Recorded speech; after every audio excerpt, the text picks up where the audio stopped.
Follow the Path. The Bears Grove is adult-level discussion of role-playing as a storytelling art at samchupmedia.com. Hello, and welcome to another Bears Grove podcast. My name is Sam. I am your podcaster. We're here in the studio, the rolling studio today with Little Faye. Say hi, Little Faye. Hello!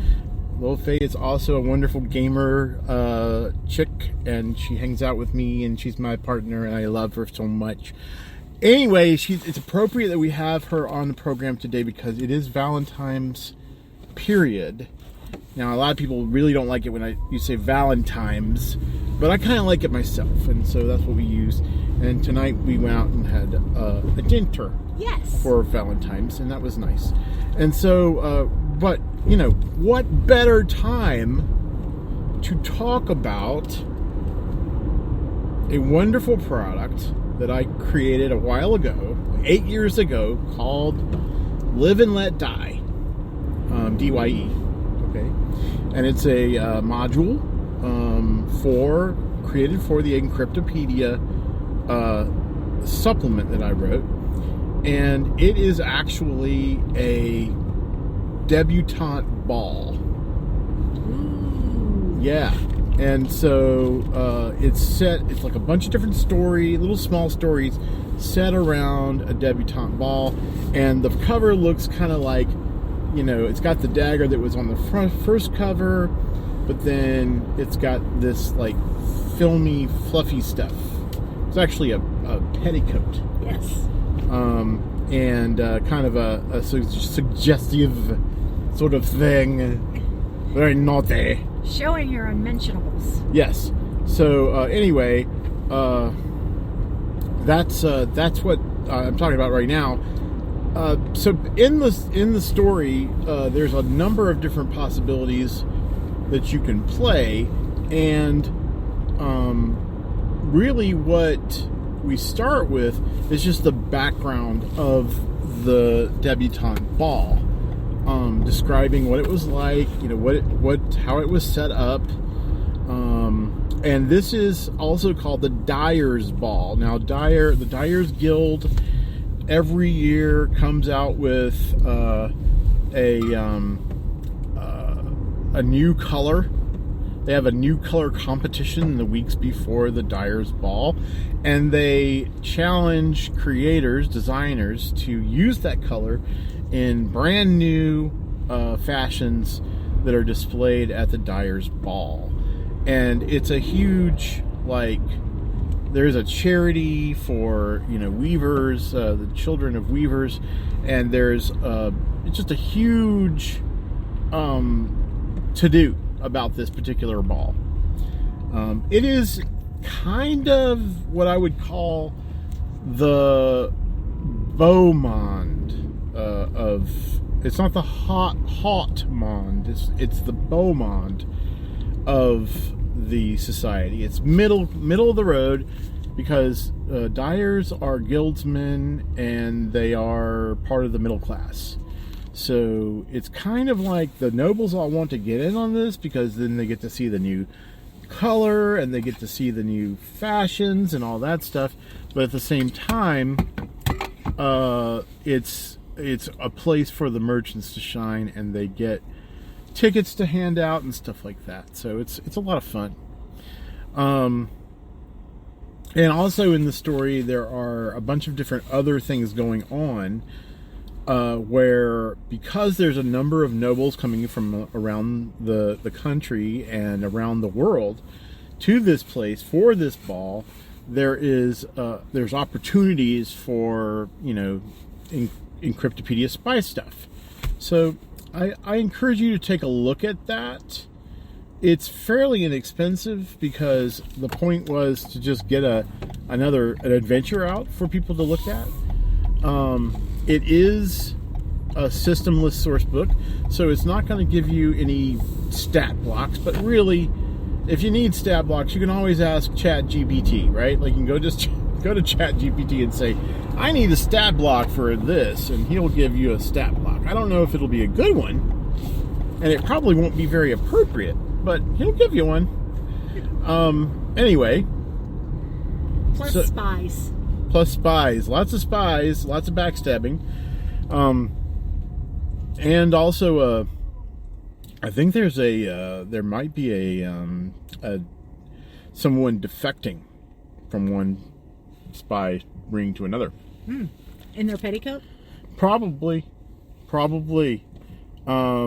So yeah, and coming up next, about the next module I'm going to do is called A Night in Cold Alder, and it's going to be about a group of nobles who are young, who are escaping the city and escaping their parents, so they can have fun at the lake house that their family owns, that is normally used in the summertime, but they go out and are able to enjoy it by themselves, and in what was effectively December, January.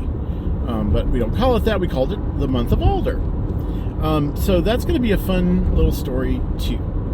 There's nobody with a hockey mask on. No hockey masks. It's not a horror show. It's a romance and intrigue kind of thing. But I guess if you really want to put on a hockey mask, I'm not going to yuck your yum. But there you go. Anyway, so little Faye, what do you feel is the most important thing when you're building a romance in character? To make it as real as possible while keeping a tight time frame. So when you're gaming, you have not all night to build this lengthy romance. So you have to find a way to role play it in such a way that you allude to the length of time that you have spent building that relationship without taking up the entire game period to do it. Okay, I'm not entirely sure you can hear her because I don't see the little lights flashing, but effectively, basically, she's talking about the fact that you have like a limited spotlight. Spotlight time is very precious. Yes. Yes. And we have to be mindful of that, and I totally understand that. I've often thought, like, what could we do if we could maybe, I don't know, like, have some kind of digital timer or something for people to use so that they can look at, like, the balance of time that they've spent in the game. Like, if they had a little timer that would pop off whenever they started talking and then would go to sleep whenever they stopped talking, so that later on we'd say, hey, by the way, Fred, you talked most of the time. You talked all through this thing. And, you need to let other people talk for a bit. And by the way, Bobby, you don't ever say anything. What's the story there? Like, you've got 0%. You should at least say something instead of I swing. Okay, yeah, you do say I swing, and that's something. But it's not. We'd like for you to roleplay a little bit more, please. And I think the other thing that's important is that you need to remember that this is fantasy. So you get to participate in all the romance that you've ever wanted to have. Yeah. And it's okay. It's okay. You're not depending upon somebody else to deliver your romance. You're getting to deliver it yourself. Well, yeah, I guess you're right. I mean, I can agree with that. I think that it is good to remember that. I think it's good to know that you have this opportunity to create something beautiful, and I totally agree with that. It's a really good thing. I do think that consent is obviously important, and I've talked about that many, many, many times. Is that we want to get all the people at the table okay with it, but really, ultimately, if you are a group of people who are, reasonably mature, and I use the word reasonably advisedly, because, we're still talking about people who do fart jokes, but, if you got some reasonably mature folks, you should be able to come to some kind of understanding or decision where you all can agree, okay, we're going to do this, we're going to make this happen.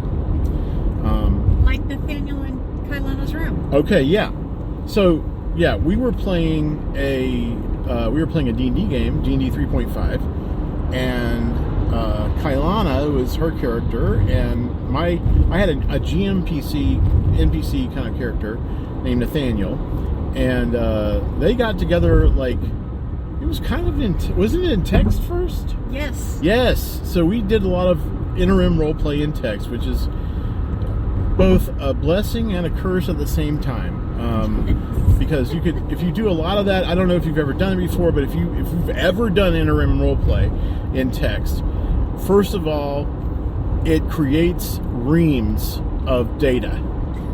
I mean, it just creates paragraph after paragraph after paragraph of data, and it makes it so that you have to sit down and read all the stuff that people typed. And you know, there are people out there who, I know this is a very weird thing to say, but they would rather actually work their job and do the things they should do instead of sitting there and reading somebody else's writing. But you know, for me, I don't have that impediment. I mean, I do my job, but I also enjoy reading. So, and I enjoy reading about stuff that's happening in a world that I putatively control and or created or help create. And so, yeah, nice. It's nice. So, but with the situation with Kailana and Nathaniel, we got like this sort of vibe of like, maybe they liked each other, maybe they didn't like each other, we didn't know yet. There was a little bit of, there were some other people sort of making their play for him. Yep.